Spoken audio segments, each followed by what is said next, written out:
La tierra se estremece, no es un sismo, es el estruendo de 100.000 persas marchando sobre la última barrera defensiva griega, 100.000 jinetes y soldados de infantería despachados por un monarca divino para eliminar a Grecia del mundo. Ante ellos, una línea carmesí, 10.000 espartanos aislados. El resto de las fuerzas griegas está a kilómetros de distancia, desorganizado, en fuga. Esto no es un combate, es un acto suicida. Es la tragedia de las Termópilas, repitiéndose en terreno despejado. Esta ocasión no existe un desfiladero angosto, no existen paredes rocosas para resguardar los costados. Es una planicie inundada, y el estratega persa, Mardonio, lo comprende. Está próximo a vengar la única derrota marina de su soberano. Está degustando anticipadamente la extinción de Esparta.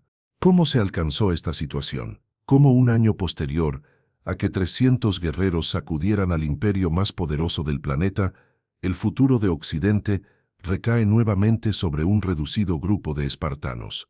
Para comprender esta masacre inminente, debemos retroceder al aroma a carbón. Un año. Había transcurrido un año desde que el mundo conocido se paralizó. Un año desde que 300 espartanos comandados por el monarca Leónidas habían sido exterminados en un angosto corredor montañoso denominado las Termópilas. Una resistencia suicida, 300 frente a un ejército tan extenso que, según decían, ocultaba el sol con sus proyectiles. Una derrota gloriosa, ciertamente, pero permanecía siendo una derrota. El soberano persa, Jerjes, no se detuvo, avanzó hacia el meridión y redujo a Atenas a cenizas hasta sus fundamentos. La Acrópolis, el orgullo de Grecia, convertida en polvo y ruinas. Grecia estaba quebrada, estaba arrodillada, y entonces la interrogante resonó en cada polis, en cada vivienda atemorizada. ¿De qué valió el sacrificio de Leónidas? ¿De qué valió la sangre de los 300 si el desenlace fue la devastación absoluta? Creemos dominar esta historia. Nos han narrado infinitas ocasiones la leyenda de los 300, pero esa no es la narrativa íntegra, es solamente el preludio. Un preludio a un thriller considerablemente más sombrío, considerablemente más tenso. La auténtica historia no es cómo perecieron 300 guerreros, es como 10.000 espartanos vengaron sus fallecimientos y en el transcurso rescataron al mundo occidental. Pero esta venganza, este instante de retribución brutal, casi no ocurre porque Esparta, la maquinaria bélica más temida de Grecia, vaciló. Mientras Atenas ardía, los espartanos estaban edificando una muralla tangible a través del istmo de Corinto. Se estaban atrincherando en su península el Peloponeso, deliberando si rescatar al resto de Grecia merecía la sangre de sus propios descendientes. La lógica era gélida, que los persas se ahoguen intentando atravesar el mar hacia ellos.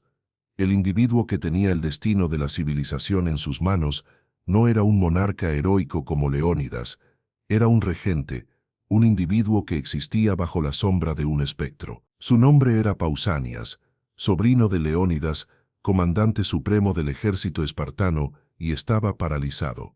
Debía marchar hacia el septentrión, debía arriesgar a cada ciudadano espartano, a todo su ejército, en una batalla en campo abierto contra un enemigo que lo superaba numéricamente 3, tal vez 5-1, o debía asegurar Esparta y permitir que el resto del planeta ardiera. En el extremo opuesto del tablero estratégico estaba el general persa Mardonio, astuto, soberbio, despiadado. Jerjes había retornado a Persia, pero dejó a Mardonio con 300.000 guerreros de élite y una orden extremadamente simple: aplastar la resistencia griega. Y Mardonio no solamente empleaba la fuerza bruta, estaba ejecutando un juego de manipulación mortal. Percibió la división, percibió la vacilación espartana y despachó mensajeros no a Esparta, sino a las ruinas de Atenas. El acuerdo que ofreció era seductor. «Abandonen a esos cobardes espartanos», expresó, «alíense conmigo, les perdonaré la existencia, reconstruiré su ciudad con oro persa, serán mis aliados más valorados». Imaginen la circunstancia ateniense. Su ciudad era un montículo de piedras humeantes, sus familias refugiadas en una isla y sus aliados espartanos ocultos detrás de una muralla. La tentación de consentir, de sobrevivir era colosal. ¿Qué ejecutarían? ¿Confiarían en los espartanos que los habían abandonado, evidentemente en su momento más tenebroso? La respuesta ateniense transformaría el curso de la historia. Despacharon un mensaje, pero no a Mardonio. Despacharon un ultimátum a Esparta, y el mensaje era transparente. Si no marchan al septentrión inmediatamente, si no acuden y enfrentan al persa con nosotros, entonces aceptaremos la propuesta de Mardonio, no por traición, sino por pura supervivencia. Y cuando lo ejecutemos, nuestras embarcaciones y nuestros ejércitos se unirán a los de él, y conjuntamente iremos a Esparta, y la eliminaremos del mapa. Súbitamente, Pausanias no solamente enfrentaba una invasión foránea, enfrentaba una guerra civil absoluta. El momento de la política, de la vacilación, de las medias tintas, se había concluido. La leyenda expresa que un delegado ateniense, desesperado y enfurecido, se plantó frente a Pausanias y los ancianos de Esparta. La muralla que están construyendo, les gritó, es para resguardarse de los persas o para ocultarse de la vergüenza. Leónidas falleció para que ustedes pudieran existir como cobardes. Esa noche la determinación fue adoptada. Pero Esparta no se desplaza como otras ciudades. No hubo declaraciones públicas, no hubo discursos heroicos. Se ejecutó en secreto. Mientras los embajadores atenienses dormían frustrados y sin una respuesta, Pausanias ya estaba en desplazamiento. Las órdenes habían sido impartidas. 5.000 hoplitas espartiatas, los ciudadanos guerreros de élite, 5.000 periecos, los aliados lacedemonios y, según se expresa, más de 30.000 hilotas, los siervos armados para la guerra. El ejército más extenso que Esparta había congregado en su historia, marchando en un silencio absoluto bajo el amparo de la oscuridad. A la mañana subsiguiente, cuando los atenienses fueron a protestar por última ocasión antes de rendirse a Persia, un magistrado espartano les proporcionó finalmente la verdad. Nuestros guerreros, expresó con tranquilidad, ya están en trayecto. De hecho, probablemente ya estén a varios kilómetros de aquí marchando para enfrentar a Mardonio. El juego había transformado. La maquinaria de guerra más letal del mundo antiguo se había activado y ahora no se detendría por nada. 10.000 hoplitas espartanos, el núcleo de un ejército griego unificado, marchaban hacia una planicie cerca de una pequeña aldea denominada Platea. No marchaban solamente para rescatar a Atenas, marchaban para vengar a Leónidas. Mardonio se enteró de la marcha espartana y, contra toda probabilidad, sonrió. El juego de la diplomacia había concluido. Ahora iniciaba el juego que él mejor dominaba, la guerra absoluta. Su estrategia de dividir a los griegos había fracasado, pero su estrategia de aniquilarlos estaba próxima a iniciar. No escapó, no se retiró, al contrario, progresó. Seleccionó el terreno con la precisión de un cirujano. Comprendía que los espartanos eran los maestros del combate cuerpo a cuerpo, invencibles en colinas y pasos angostos. Así que seleccionó lo contrario. Seleccionó la extensa planicie de Platea en Beocia, un campo de exterminio perfecto para su mayor ventaja, la caballería, y preparó su trampa. Construyó un enorme fuerte de madera, un campamento fortificado a orillas del río Asopo, un sitio desde donde sus arqueros y sus jinetes podrían operar con impunidad. Posteriormente desplegó a su ejército 300.000 almas, persas, medos, bactrianos, indios e incluso griegos. Griegos de Tebas que habían seleccionado el bando del invasor, convencidos de que la victoria persa era inevitable. Cuando Pausanias arribó, el corazón debió congelársele. Frente a él, al otro extremo del río, se extendía un océano de tiendas, un océano de guerreros que superaba en número a su ejército de 3-1. Sus 10.000 espartanos eran el núcleo de acero, pero el ejército griego total, con atenienses, corintios y otros, apenas totalizaba 100.000 guerreros y estaban en el peor sitio posible. Pausanias percibió la trampa instantáneamente. Si ordenaba a sus hoplitas atravesar el río y cargar, la caballería persa los destrozaría, los caballos pisotearían sus filas. Los arqueros montados los acribillarían desde la distancia. Sería una masacre. Sería las Termópilas, pero a una escala 100 veces superior. Así que ejecutó lo único que podía ejecutar. Aguardó. Continuando con el resto del guión reescrito, Ordenó a sus guerreros acampar en las pendientes de las colinas que bordeaban la planicie, precisamente fuera del alcance de la caballería persa, y así inició el enfrentamiento más tenso de la antigüedad. No fue una batalla, fue una guerra de nervios. Dos ejércitos masivos a unos pocos kilómetros de distancia, observándose mutuamente.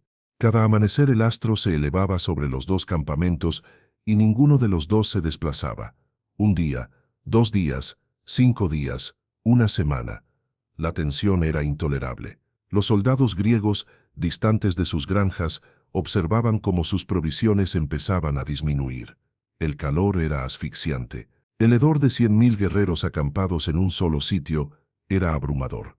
Y cada día al otro extremo del río observaban a la caballería persa. Mardonio no estaba aguardando, estaba provocando. Despachó a su caballería de élite dirigida por un individuo denominado Masistio, un comandante legendario, un gigante montado en un semental niceo con bridas de oro. Su misión no era conquistar una batalla, sino quebrar la moral griega. Día tras día, Masistio y sus jinetes cabalgaban hasta el límite de las líneas griegas, disparando proyectiles, gritando insultos, denominándolos cobardes. Ahí están, vociferaban, los valientes espartanos ocultados en las colinas como cabras asustadas. ¿Dónde está vuestro monarca fallecido ahora? Pausanias apretó los dientes y ordenó a sus guerreros que no se desplazaran. Comprendía que un solo movimiento erróneo, una sola unidad de hoplitas que rompiera filas para perseguir a los jinetes, sería aniquilada. Pero la provocación no era suficiente para Mardonio. Anhelaba sangre. En el 8º día del punto muerto, ordenó a Masistio que atacara genuinamente. La caballería persa cargó, no contra los espartanos atrincherados en lo elevado, sino contra los atenienses que ocupaban el terreno más inferior y expuesto. La carga fue brutal. Miles de jinetes se estrellaron contra las líneas atenienses. Los griegos formaron su muro de escudos, pero los caballos chocaban contra ellos. Los jinetes lanzaban jabalinas desde lo elevado, y los arqueros disparaban ráfagas de proyectiles. Los atenienses estaban siendo masacrados, incapaces de devolver el golpe. Estaban próximos a quebrarse. Si esa línea colapsaba, todo el ejército griego colapsaría. Pausanias lo comprendía, los espartanos lo comprendían. La venganza de Leónidas estaba próxima a fallecer en una escaramuza de caballería, antes incluso de que la auténtica batalla hubiera iniciado. El pánico se propagaba por la línea ateniense. Los guerreros colapsaban, sus escudos se astillaban, no podían mantener la formación. Despacharon un mensajero desesperado a Pausanias, un corredor que esquivó caballos y proyectiles. «Estamos quebrados», vociferó. «Si no despachan ayuda, pereceremos. La línea no resistirá».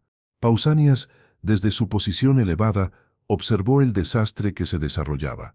Se volvió hacia sus espartanos. Estaban preparados, ansiosos por la batalla, pero no podía desplazar a su fuerza principal. Si lo ejecutaba, toda la planicie se abriría a Mardonio. En ese instante de duda absoluta, mientras la venganza fallecía antes de nacer, un pequeño contingente de hoplitas de Mégara, observando el colapso ateniense, adoptó una determinación suicida. Eran solamente 300 guerreros, pero cargaron colina abajo hacia el caos. No fue una carga disciplinada, fue una carrera desesperada hacia la muerte, gritando sus gritos de guerra. La caballería persa, sorprendida por este ataque lateral, giró para enfrentarlos. Y fue entonces cuando ocurrió el milagro. Un proyectil disparado al azar desde la formación de Mégara o Atenas encontró su objetivo. El semental de Masistio, el magnífico caballo de guerra, se encabritó de agonía y arrojó al gigante persa al suelo. Súbitamente, el dios de la guerra estaba en el fango. Su armadura de escamas doradas lo hacía casi invulnerable a las lanzas, pero también lo hacía increíblemente pesado. Antes de que pudiera incorporarse, los hoplitas griegos se abalanzaron sobre él. Lo que ocurrió a continuación no fue una batalla, fue un frenesí. Los griegos se lanzaron sobre él, apuñalando las rendijas de su armadura, golpeando su casco. Finalmente, un soldado ateniense, observando que no podían penetrar su coraza, le clavó una lanza a través de la visera del casco, directamente en el ojo. El gran Masistio, el terror de la caballería persa, estaba fallecido. Cuando los persas observaron colapsar a su líder, su furia superó su disciplina. Dejaron de ser un ejército y se convirtieron en una turba, no para atacar a los griegos, sino para recuperar el cuerpo de su comandante. Y así, alrededor del cadáver de un solo guerrero, se desató una batalla campal, un remolino de puñales, espadas y escudos, guerreros apuñalándose en el rostro, en el estómago, luchando con las manos desnudas por un fragmento de armadura dorada. Los griegos empujaban, los persas tiraban. El cuerpo fue arrastrado de un extremo a otro en el fango sangriento. Finalmente, los hoplitas, más pesados y mejor armados para el combate cuerpo a cuerpo, lograron asegurar el cadáver. Formaron un muro de escudos a su alrededor y lentamente iniciaron a retroceder colina arriba, transportándose su trofeo. La caballería persa, derrotada sin líder y humillada, se retiró. Esa noche el ejército griego celebró. Desnudaron el cuerpo de Masistio. Era un individuo de una estatura y belleza impresionantes. Colocaron su cadáver en un carro y lo pasearon lentamente frente a todas las filas griegas. Los guerreros vociferaban, golpeaban sus lanzas contra sus escudos. Era la primera victoria, una victoria pequeña, pero con un impacto psicológico inmenso. Habían eliminado a uno de los mejores de Mardonio, habían resistido la caballería y tenían la prueba. En el campamento persa, el estado de ánimo era el contrario. Mardonio estaba enfurecido. Había perdido a su mejor comandante de caballería por pura arrogancia. Se expresa que los gritos y lamentos por la muerte de Masistio resonaron por toda la planicie de Beocia.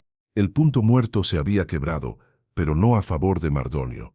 El general persa se percató de que las provocaciones no funcionarían. Los griegos no iban a abandonar sus colinas voluntariamente. Había que obligarlos a descender. Si no podía vencerlos con la fuerza, los vencería con el hambre y la sed. Su estrategia transformó. El juego de nervios se convirtió en un asedio. Ordenó a sus jinetes que dejaran de atacar las líneas del frente.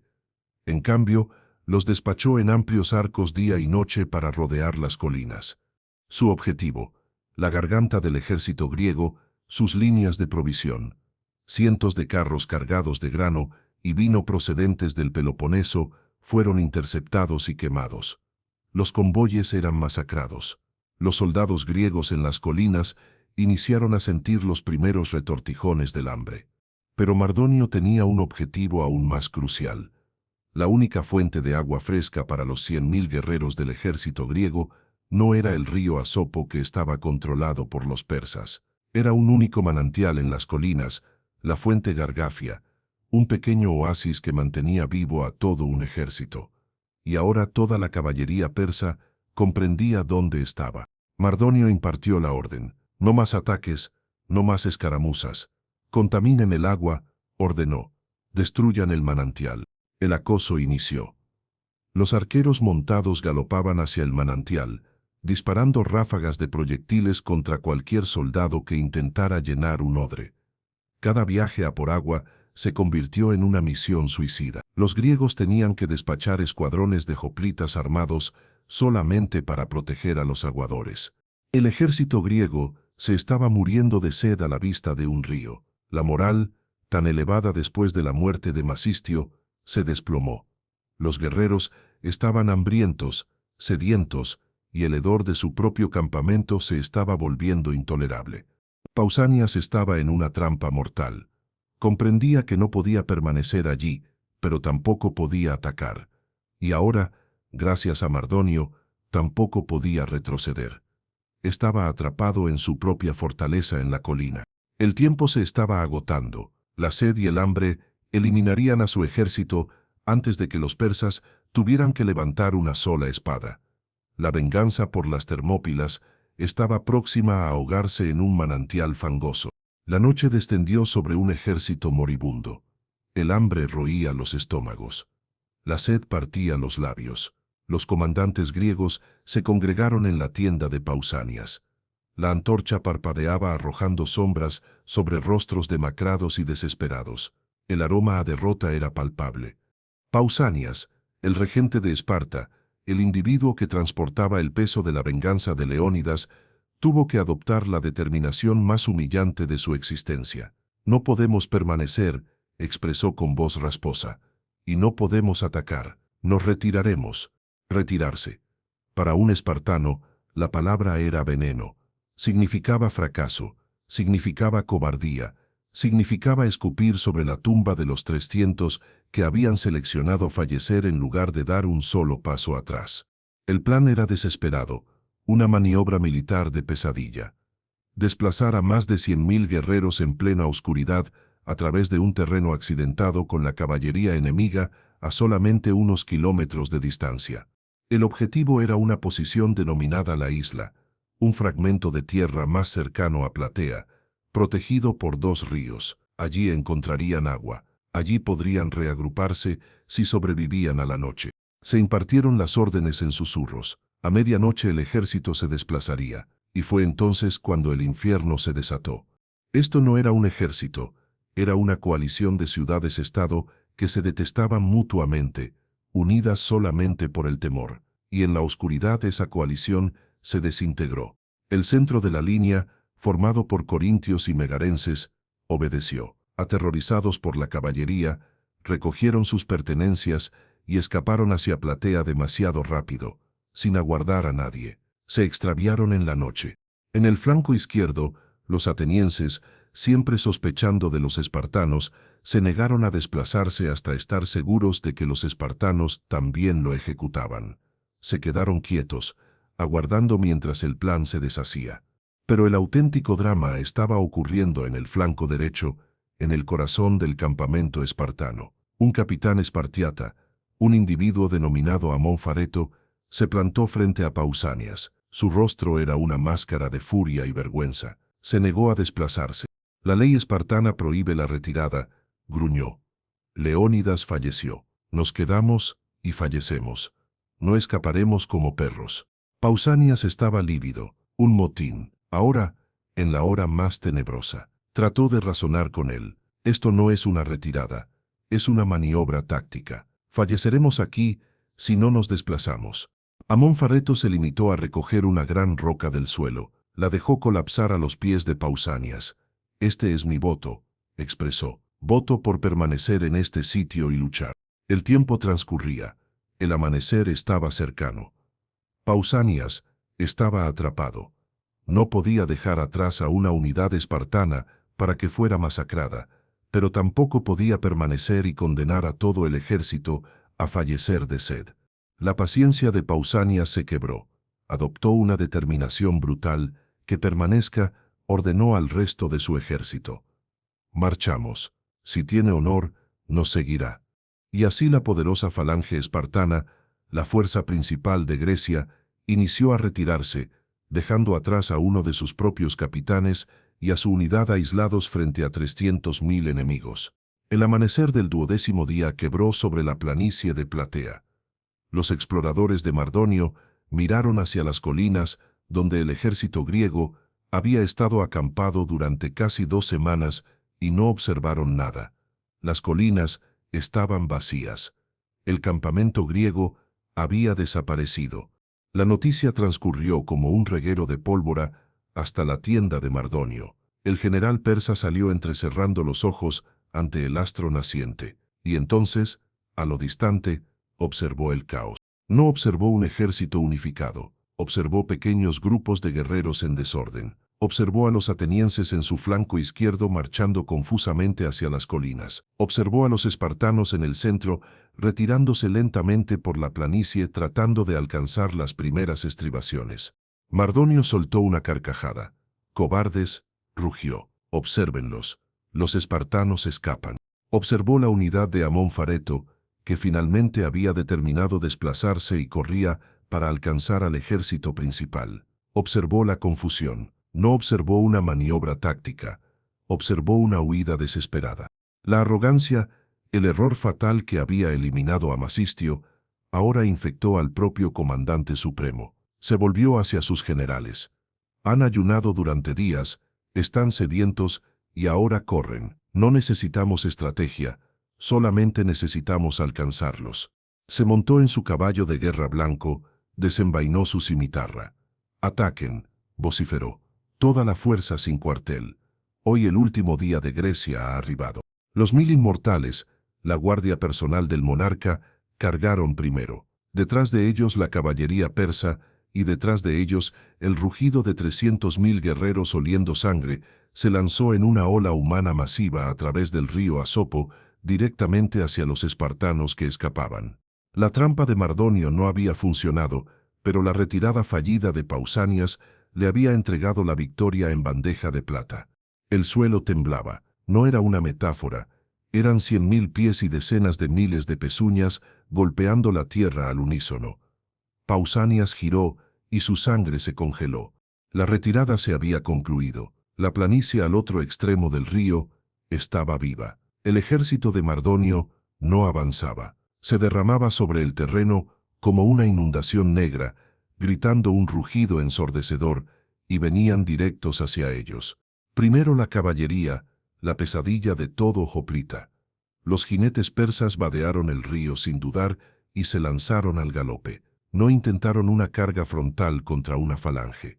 No había falange, solamente había un enjambre de guerreros corriendo. Formación, vociferó Pausanias, formen la línea. Los espartanos, disciplinados incluso al borde de la aniquilación, intentaron girar y plantar sus escudos, pero era demasiado tarde. La primera oleada no fue de lanzas, fue de proyectiles, miles, decenas de miles. Los arqueros montados persas galopaban en círculos perfectos alrededor de la masa de espartanos, disparando nubes negras de muerte. Los guerreros vociferaban, colapsaban con proyectiles en la garganta, en las piernas desprotegidas, entre las uniones de sus corazas. Era una masacre a distancia. Los espartanos no podían ejecutar nada. Estaban siendo desangrados, aniquilados en el llano, exactamente como Mardonio había planeado. Y entonces, detrás de la caballería arribó la infantería. Los inmortales, la élite persa, marchaban con una arrogancia aterradora. Arribaron a la distancia de disparo y soltaron sus propios proyectiles. El aire se oscureció. Pausanias buscó ayuda desesperadamente. ¿Dónde están los atenienses? Señor, vociferó un explorador. Los atenienses están trabados. Los tebanos los han interceptado. El ejército griego estaba partido en dos. La traición de los tebanos, los griegos que luchaban por Persia, había funcionado. Los atenienses estaban en su propia batalla por la supervivencia en el flanco izquierdo, completamente aislados. Nadie vendría a auxiliar a los espartanos. Estaban aislados. La infantería persa estaba ahora a 100 metros, posteriormente a 50. Estaban cercanos. Los espartanos podían observar el blanco de sus ojos, y los espartanos no se desplazaban. En medio de la lluvia de proyectiles, del caos, del griterío, Pausanias ordenó a sus guerreros que se detuvieran. Los guerreros fallecían a su alrededor, pero él miraba fijamente al sacerdote del ejército. «¡El sacrificio!», vociferó Pausanias. Ahora, la ley espartana era absoluta. No se podía ingresar en batalla sin los augurios favorables. El sacerdote, temblando, degolló una oveja en el suelo manchado de sangre. Los guerreros colapsaban fallecidos sobre él mientras leía las entrañas. Pausanias lo agarró. Y bien, el sacerdote levantó la vista, sus ojos llenos de terror. Desfavorable. Un proyectil golpeó el escudo de Pausanias con tanta fuerza que casi le quebró el brazo. Otro, rugió. El sacerdote sacrificó otro animal. Los persas estaban a 30 metros. Ya no disparaban proyectiles, preparaban sus lanzas cortas. Desfavorable, volvió a vociferar el sacerdote. Los capitanes espartanos miraban a Pausanias. Sus guerreros estaban siendo masacrados sin devolver un solo golpe. La disciplina se estaba convirtiendo en suicidio. La venganza por Leónidas estaba falleciendo en un ritual de sangre y fango. Los primeros persas de la guardia de élite, los inmortales, se estrellaron contra los escudos espartanos. La batalla había iniciado y los espartanos ni siquiera tenían permiso para luchar, solamente podían defender. Pausanias, en una agonía de desesperación, ya no miró al sacerdote. Se dio la vuelta, levantó sus manos al cielo, hacia la dirección donde creía que estaba el templo de Hera, y vociferó: «Dioses, no nos abandonen ahora». No permitan que Grecia fallezca aquí. En el preciso instante en que la primera línea persa iniciaba a empujar, el sacerdote, tras un tercer sacrificio, vociferó: «Los presagios son favorables». Fue como si un rayo hubiera golpeado a Pausanias. El regente bajó los brazos. Su rostro ya no era el de un político o un general. Era una máscara de furia pura.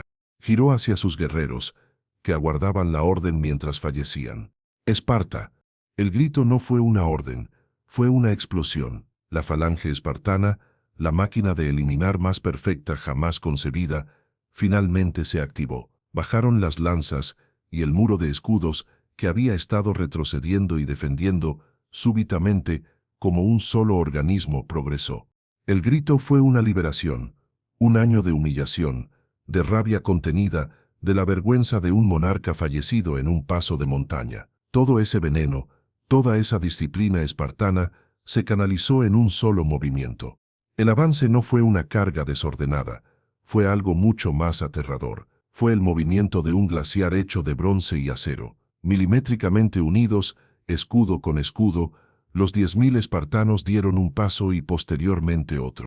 Los inmortales persas, la élite del imperio, los que habían sido detenidos en las Termópilas solamente por el terreno, ahora se encontraron cara a cara con la falange espartana en campo abierto.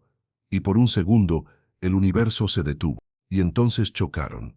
El sonido no fue de espadas, fue el sonido de un trueno sordo, el estruendo de miles de escudos de bronce, golpeando escudos de mimbre, y los escudos de mimbre, y los escudos de mimbre, se desintegraron.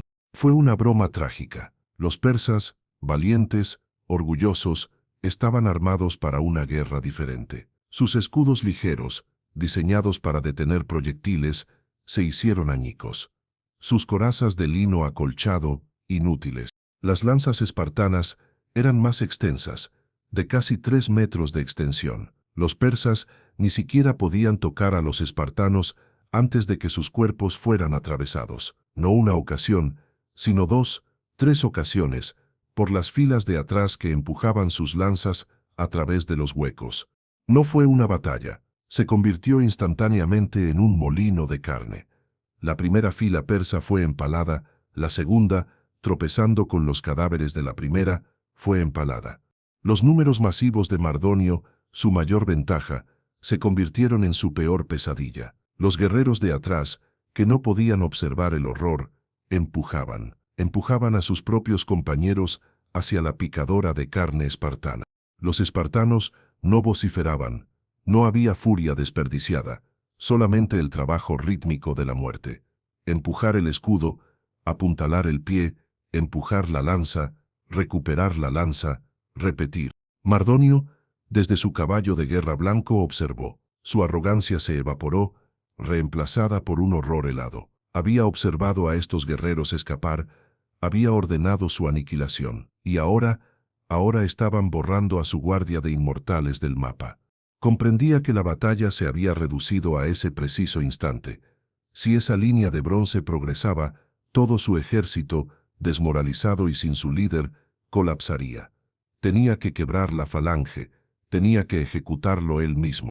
Se volvió hacia su guardia personal, 1000 de los mejores jinetes y nobles del imperio. «Conmigo», vociferó, «por el monarca». Desenvainó su cimitarra y espoleó a su caballo, no hacia el flanco, no hacia la retaguardia. Se lanzó de cabeza contra el centro de la línea espartana. El individuo que había quemado Atenas, el individuo que había profanado Grecia, ahora lideraba una carga suicida contra el corazón de la bestia. La carga de los 1000 nobles fue apocalíptica. Chocaron contra el muro de escudos, caballos de guerra blindados, guerreros desesperados y valientes. Por un instante, la línea espartana se dobló, las lanzas se quebraron, los guerreros colapsaron aplastados bajo las pezuñas. Mardonio era una tormenta en el centro de la batalla. Se elevaba por encima de la infantería. Su caballo encabritado, su cimitarra brillando mientras cortaba, destrozando cascos, cercenando miembros. Vociferaba buscando a Pausanias, buscando al líder espartano, creyendo que si eliminaba al monarca conquistaría la guerra. Y entonces un espartano denominado Ainesto, un individuo cuyo nombre la historia casi olvida, observó al gigante en el caballo blanco. No tenía una lanza lo suficientemente extensa, estaba siendo empujado hacia atrás. Observó a Mardonio levantar su espada para eliminar a otro de sus hermanos. Ainesto no pensó, actuó. Se agachó en medio del caos infernal y con ambas manos agarró la cosa que había definido esta tierra durante un año. Una roca. Con toda la fuerza de su cuerpo arrojó la piedra. Voló a través del aire. Una simple roca contra un dios de la guerra. Y golpeó a Mardonio precisamente en la cabeza. Los historiadores expresarían que fue en el cuello o en el ojo, pero el resultado fue el mismo. El general persa se tambaleó. Su espada colapsó de su mano. Se quedó quieto en su silla por un segundo, sus ojos mirando la nada. Y posteriormente el conquistador de Atenas se desplomó de su caballo y colapsó como un saco al fango ensangrentado de platea. Un silencio de un segundo se extendió alrededor del cuerpo. Y entonces todo el ejército persa lo observó. Su líder, su general, su voluntad, yacía fallecido en el suelo. La venganza de Leónidas no había concluido. Acababa de encontrar a su objetivo. El pánico tiene un sonido. Es un grito ahogado colectivo, un susurro que se convierte en un rugido. Para el ejército persa, fue el sonido de 300.000 corazones quebrándose al mismo tiempo. El individuo que yacía en el fango no era solamente un general, era el representante del monarca de monarcas, era la voluntad del imperio, y estaba fallecido. Los inmortales, la guardia personal de Mardonio, los que habían estado luchando con furia suicida contra la falange, se detuvieron. Observaron el caballo blanco sin jinete, observaron el cuerpo aplastado, y por primera ocasión en sus existencias sintieron temor. Uno giró, posteriormente dos, posteriormente un centenar. En menos de 30 segundos, la fuerza de combate más temida del imperio persa quebró filas. Giraron y corrieron. Y ese solo acto de pánico se convirtió en la sentencia de muerte para todo el ejército. La ola de 300.000 guerreros que había progresado con tanta arrogancia, ahora retrocedía, pero como una estampida. Guerreros tropezando con guerreros, infantería siendo arrollada por su propia caballería aterrorizada. El ejército persa colapsó sobre sí mismo. Pausanias, su rostro cubierto de sangre y polvo, observó el caos. La línea enemiga se había evaporado. Los espartanos también lo observaron. Y la disciplina de hierro que los había mantenido en formación, la misma disciplina que los había hecho aguardar el permiso de los dioses mientras fallecían, ahora se canalizó hacia un nuevo propósito. Ya no era defensa, era exterminio. ¡Corran! Fue la única orden. El muro de escudos se disolvió y 10.000 espartanos, los depredadores alfa del mundo antiguo, se soltaron. Dejaron colapsar sus pesadas lanzas de falange, desenvainaron sus sifos, sus espadas cortas, armas diseñadas no para el duelo, sino para apuñalar en el caos. Inició la cacería. Durante un año, habían transportado el nombre de Termópilas como una marca de vergüenza. El sacrificio de Leónidas había sido en vano mientras Atenas ardía. Ahora el pago había arribado. Cada espartano corría, y con cada zancada vociferaban el nombre de su monarca fallecido. Leónidas. Leónidas. La planicie de Platea se convirtió en un matadero a cielo abierto. Los persas, con sus armaduras ligeras, eran rápidos, pero el pánico los hacía estúpidos. Los espartanos, metódicos, no perseguían a los más rápidos. Derribaban a los lentos, a los que tropezaban. Apuntaban a los tendones, a la espalda. Era un trabajo sucio y eficiente. El río Asopo que habían atravesado con tanta confianza esa mañana se convirtió en una barrera mortal. Miles de guerreros se ahogaron, empujados al agua por la presión de los que venían detrás, solamente para ser apuñalados por la espalda por los espartanos que arribaban. El agua del río se tiñó de rojo por segunda ocasión en un año con sangre persa. Pero la mayoría del ejército aterrorizado no corrió hacia las montañas. Corrieron hacia el único sitio que consideraban seguro, su campamento, el enorme fuerte de madera que Mardonio había construido. Arribaron a las puertas, una masa humana enloquecida empujándose, aplastándose unos a otros para ingresar. Los arqueros persas en las torres de vigilancia de madera disparaban proyectiles no a los espartanos que se aproximaban, sino a sus propios guerreros tratando de crear espacio en la puerta.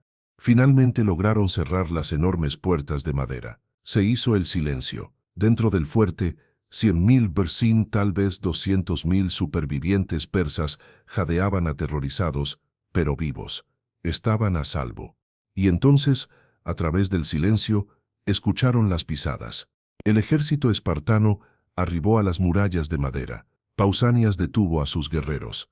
Eran hoplitas, los mejores soldados de infantería del planeta, pero no eran ingenieros de asedio. Sus lanzas y espadas cortas eran inútiles contra un muro de madera de varios metros de altura. Los espartanos iniciaron a golpear la madera con sus espadas, frustrados. Los persas en las almenas iniciaron a disparar proyectiles nuevamente, esta ocasión con la confianza que les proporcionaban sus defensas. La venganza se había detenido en un muro de madera. Los espartanos habían conquistado la batalla, pero el ejército persa había sobrevivido. Estaban atrapados. Y entonces desde el flanco izquierdo, Pausanias escuchó vítores. Eran los atenienses. Habían transcurrido la mañana en su propia guerra privada y brutal contra los tebanos traidores. Y habían conquistado. Ahora, cubiertos de sangre griega y persa, arribaron al fuerte. Y los atenienses, a diferencia de los espartanos, no eran solamente soldados, eran marineros, eran constructores, eran los ingenieros más sofisticados de Grecia. Un capitán ateniense miró el muro de madera, observó a los espartanos golpeándolo inútilmente y sonrió. Se volvió hacia sus guerreros. «Traigan las hachas». La última puerta del infierno estaba próxima a abrirse. El sonido de las hachas es diferente al de las espadas. Es más personal, más metódico. Los persas en las almenas escucharon el golpe seco de la madera contra la madera una y otra vez. Eran los atenienses. Y supieron que el tiempo se había concluido. No era una puerta, era su tumba. Y los griegos la estaban abriendo a hachazos. Los arqueros persas disparaban frenéticamente desde lo elevado. Guerreros colapsaban con proyectiles en el cuello, en los ojos. Pero por cada ateniense que colapsaba, otro tomaba su hacha y seguía golpeando. La madera crujía, las bisagras gemían. Los espartanos aguardaban. Estaban formados precisamente detrás de los atenienses, en un silencio que era más aterrador que cualquier grito de guerra. Sus espadas cortas, todavía goteando sangre de la planicie, estaban desenvainadas, sus ojos fijos en la puerta que se astillaba.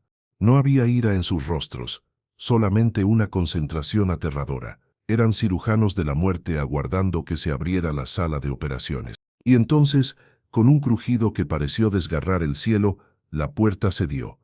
Primero se abrió una rendija, posteriormente las grandes vigas de madera se partieron y se desplomaron hacia adentro. Por un segundo hubo un silencio absoluto. El polvo de madera flotaba en el aire. Dentro del campamento, los griegos podían observar un océano de rostros persas, pálidos de terror, paralizados. Pausanias no vociferó una orden, solamente levantó su espada. El primer espartano que ingresó fue Aimnesto, el individuo que había eliminado a Mardonio con una piedra. Atravesó el umbral y su espada corta encontró carne. Y entonces el infierno se tragó el campamento persa. Los 10.000 espartanos se vertieron a través de la brecha, no en una falange, como una jauría de lobos en un corral de ovejas. El campamento era un laberinto de tiendas, carros y caballos aterrados. No había donde formar una línea, no había donde escapar. Para los persas fue la peor pesadilla posible. Estaban atrapados, hombro con los asesinos más eficientes del planeta. Se convirtió en una serie de duelos individuales, miles de ellos. Un espartano contra 3 persas, un espartano acuchillando a un guerrero, girando para bloquear a otro y apuñalando al tercero en el estómago, todo en menos de 3 segundos. Los persas lucharon. Lucharon con la desesperación de ratas acorraladas. Utilizaron dagas, taburetes, palos de tiendas. Pero los espartanos eran un nivel diferente de violencia. Sus escudos redondos eran armas. Los utilizaban para quebrar rostros. Sus espadas cortas eran pistones diseñadas para apuñalar hacia arriba, debajo de las costillas, en la ingle, en las axilas. La sangre no fluía. Cubría el suelo del campamento tan rápido que los guerreros resbalaban en ella. Los gritos eran tan fuertes que ensordecían. Los atenienses ingresaron precisamente después de los espartanos, y donde los espartanos eliminaban con eficiencia helada, los atenienses eliminaban con odio candente. Esta era su venganza, por sus templos quemados, por su ciudad en ruinas. Persiguieron a los persas dentro de sus propias tiendas, acuchillando la tela, derribando los postes sobre ellos y posteriormente apuñalándolos a través del lienzo mientras se retorcían en el suelo. El campamento se convirtió en un matadero de kilómetro de ancho. Pausanias se paró cerca de la puerta quebrada, observando la marea de sus guerreros consumir todo lo que tenían delante. Ya no era un general, era un testigo. Observó a un grupo de persas, tal vez 40.000, que lograron quebrar una sección del muro en el extremo opuesto del campamento. Escaparon liderados por un comandante denominado Artábazo, que había mantenido a sus guerreros fuera de la batalla inicial. Sintiendo el desastre, escaparon hacia el septentrión sin mirar atrás. Pausanias los dejó ir, eran irrelevantes. La cabeza de la serpiente había sido cortada, el cuerpo estaba siendo descuartizado. El astro inició a descender, el amanecer había observado una retirada desesperada. El mediodía había observado la batalla más extensa de la historia griega, y el atardecer ahora iluminaba el fin del ejército de Jerjes. El historiador Heródoto expresaría posteriormente que de los 300.000 guerreros que Mardonio comandaba, solamente los 40.000 que escaparon con Artábazo y apenas 3.000 más sobrevivieron ese día. Cientos de miles de guerreros aniquilados. Cuando colapsó la oscuridad, los gritos finalmente cesaron. El silencio que se posó sobre Platea era más pesado que el acero. Los espartanos emergieron del campamento en silencio. No se parecían a los soldados que habían ingresado. Estaban cubiertos de pies a cabeza, con un barniz carmesí y negro de sangre y fango. Sus brazos estaban exhaustos de tanto eliminar. Caminaron en silencio hacia la tienda de su general. Pausanias, el regente que había vacilado, el individuo que casi había perdido la guerra por indecisión, ahora estaba en el centro de la victoria más absoluta que Grecia había conocido. Y entonces ordenó la última venganza. Encuentren el cuerpo de Mardonio, expresó. Su voz era tranquila, casi vacía. Lo encontraron donde había colapsado, en la planicie. Le quitaron su armadura de escamas, su cimitarra enjollada. Un consejero se aproximó a Pausanias. Mi señor, expresó, ahora debemos completar la venganza. Así como Jerjes cortó la cabeza de nuestro monarca Leónidas en las Termópilas y la clavó en una estaca, debemos ejecutar lo mismo con Mardonio. Era justicia, era el ojo por ojo, era lo que todos aguardaban. Pausanias miró el cuerpo destrozado del general persa. Posteriormente miró a sus guerreros, a los 10.000 supervivientes que habían vengado a sus 300 hermanos. No, expresó Pausanias. Su respuesta conmocionó a todos. Ese, expresó Pausanias señalando el cadáver mutilado, es un comportamiento digno de bárbaros, no de espartanos. Enterraron a Mardonio con los honores militares debidos a un comandante valiente, aunque enemigo. La venganza no era un cuerpo en una estaca. La venganza era el silencio en el campamento persa. La venganza era el río Rojo. La venganza era la libertad de Grecia, comprada ese día para siempre. Cuando las noticias de Platea arribaron a Ionia, a través del mar Egeo, las ciudades griegas esclavizadas por Persia se levantaron en rebelión. El imperio de Jerjes no solamente había perdido un ejército, había perdido su aura de invencibilidad. Todo había iniciado con 300 guerreros que seleccionaron fallecer en un paso de montaña, pero no concluyó allí. Concluyó aquí, en una planicie fangosa con 10.000 espartanos cubiertos de sangre, determinando finalmente que la mejor venganza no era la barbarie, era la victoria absoluta.